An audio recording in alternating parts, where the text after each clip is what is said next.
कहानी की शुरुआत में हमें माइक नाम की एक व्यक्ति से मिलवाया जाता है, जो लॉस एंजलिस शहर में ऑफिस ऑफ इमरजेंसी मैनेजमेंट का डायरेक्टर होता है।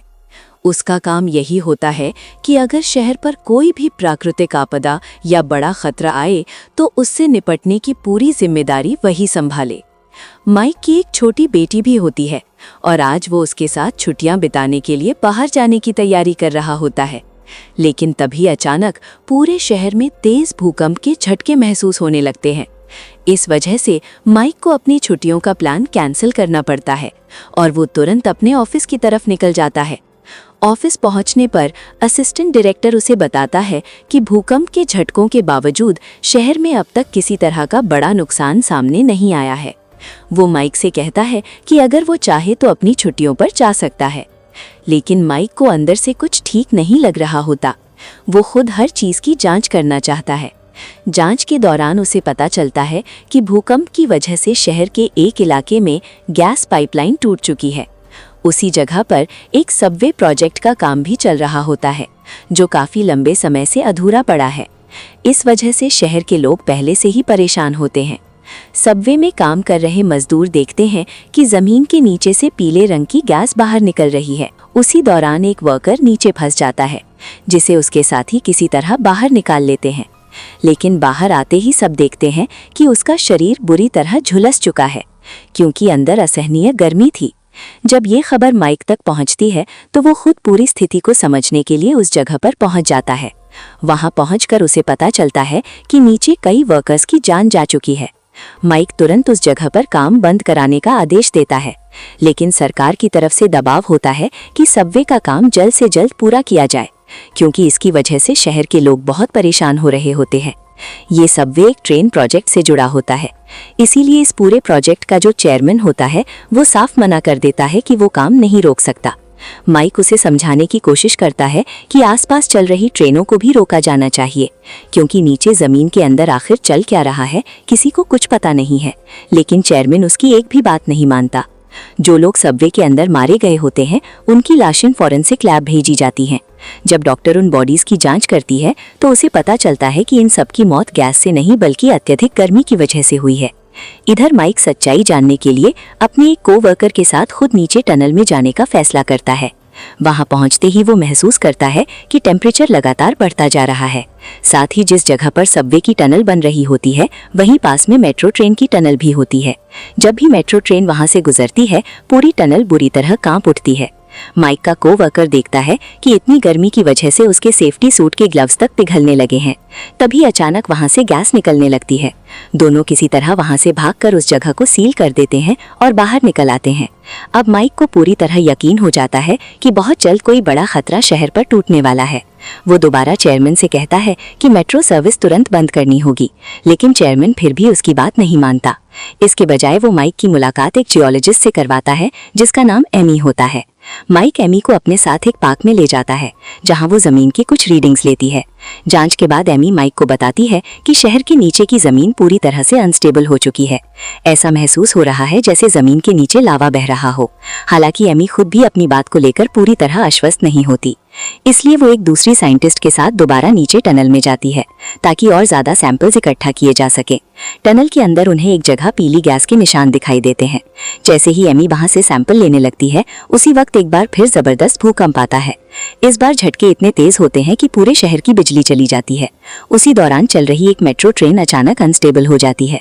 टनल के अंदर ट्रेन के आगे भारी पत्थर गिर जाते हैं, जिससे उसका रास्ता पूरी तरह बंद हो जाता है। ट्रेन के अंदर कई यात्री फंसे होते हैं। इसी दौरान एमी की साथी भूकंप की वजह से गहरे गड्ढे में गिरने लगती है। एमी उसे बचाने की कोशिश करती है, लेकिन तभी नीचे से आग की लपटें ऊपर उठती हैं, जिनमें उसकी साथी की मौके पर ही मौत हो जाती है। एमी किसी तरह अपनी जान बचाकर वहां से बाहर निकल आती है। वहीं दूसरी तरफ माइक भी अपनी बेटी को लेकर उस इलाके से सुरक्षित निकलने की कोशिश कर रहा होता है। जब वो अपनी बेटी के साथ कार में होता है तभी सड़क के नीचे लगे सीवर पाइपों के ढक्कन अपने आप फटने लगते हैं। नीचे से आग के गोले बाहर निकलने लगते हैं। दरअसल ये सब कुछ लावे की वजह से हो रहा होता है। एमी का अंदाजा बिल्कुल सही साबित होता है। पूरे शहर के नीचे लावे की एक नदी बह रही होती है, जो अब धीरे धीरे सतह पर आने लगती है। पूरे शहर में अफरा तफरी मच जाती है। हर इंसान डर के साए में होता है। हालात इतने बिगड़ जाते हैं कि शहर की दुकानों में लूटपाट शुरू हो जाती है। इसी भगदड़ में एमी का सूट और उसका सारा सामान भी लोग चुरा लेते हैं। माइक की कार भी रास्ते में फंस जाती है। तभी उसकी नजर एक डॉक्टर पर पड़ती है, जो एक गंभीर रूप से घायल फायर ब्रिगेड ड्राइवर की जान बचाने की कोशिश कर रही होती है। माइक अपनी बेटी से कहता है कि वो कार से बाहर ना निकले और खुद डॉक्टर की मदद के लिए आगे बढ़ जाता है। उसी वक्त जमीन के अंदर से लावे का सैलाब बाहर आना शुरू हो जाता है, जो सीधा माइक की कार की तरफ बढ़ रहा होता है, जिसमें उसकी बेटी बैठी होती है। ये देखकर माइक की बेटी डर के मारे कार से बाहर निकल आती है। तभी अचानक एक तेज ब्लास्ट होता है, जिससे लावे के कुछ छींटे उसके कपड़ों पर गिर जाते हैं और उसके कपड़ों में आग लग जाती है। माइक तुरंत वहां पहुंचकर अपनी बेटी के कपड़ों से आग बुझाता है और उसे सुरक्षित वहां से बाहर निकाल लेता है। इसके बाद वो अपनी बेटी को उसी डॉक्टर के पास ले जाता है, क्योंकि डॉक्टर अब उस घायल ड्राइवर को अस्पताल ले जाने वाली होती है। माइक डॉक्टर से कहता है कि उसकी बेटी को भी साथ ले जाया जाए, क्योंकि उसका हाथ आग से जल गया है। इसके बाद माइक अपने डिपार्टमेंट में कॉल करता है और साफ शब्दों में कहता है कि जितनी भी एम्बुलेंस और फायर ब्रिगेड यूनिट्स उपलब्ध हैं, उन सभी को तुरंत इसी इलाके में भेजा जाए। इसी दौरान एमी भी उस जगह पर पहुंच जाती है।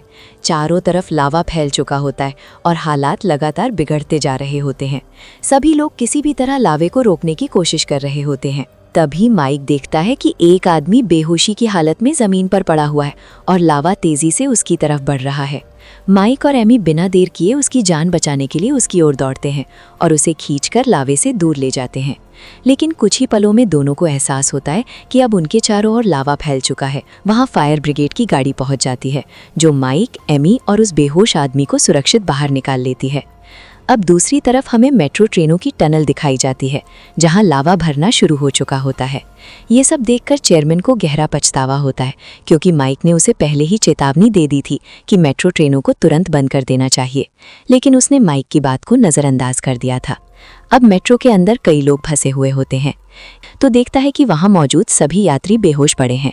रेस्क्यू टीम एक एक करके सभी लोगों को बाहर निकालना शुरू कर देती है। तभी चेयरमैन की नज़र मेट्रो के मोटरमैन पर पड़ती है, जिसकी जान खतरे में होती है।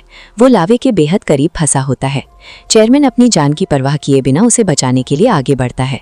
वो मोटरमैन को अपने कंधे पर उठाकर वहां से निकलने की कोशिश करता है, लेकिन कुछ ही देर में उसे महसूस होता है कि चारों तरफ लावा फैल चुका है। जैसे जैसे वो आगे बढ़ता है, उसके जूते तेज गर्मी की वजह से पिघलने लगते हैं, क्योंकि नीचे का तापमान बेहद ज़्यादा हो चुका होता है। किसी तरह वो मोटरमैन को दूसरी तरफ फेंक देता है ताकि उसकी जान बच सके, लेकिन खुद वो लावे की चपेट में आ जाता है और उसकी मौके पर ही मौत हो जाती है। इस तरह चेयरमैन अपनी जान कुर्बान करके मेट्रो में फंसे सभी लोगों की जान बचा लेता है। दूसरी तरफ एमी कुछ खास उपकरणों की मदद से ये पता लगाती है कि अब लावा किस दिशा में आगे बढ़ने वाला है। इसके बाद वो माइक के साथ मिलकर एक बड़ा प्लान तैयार करती है।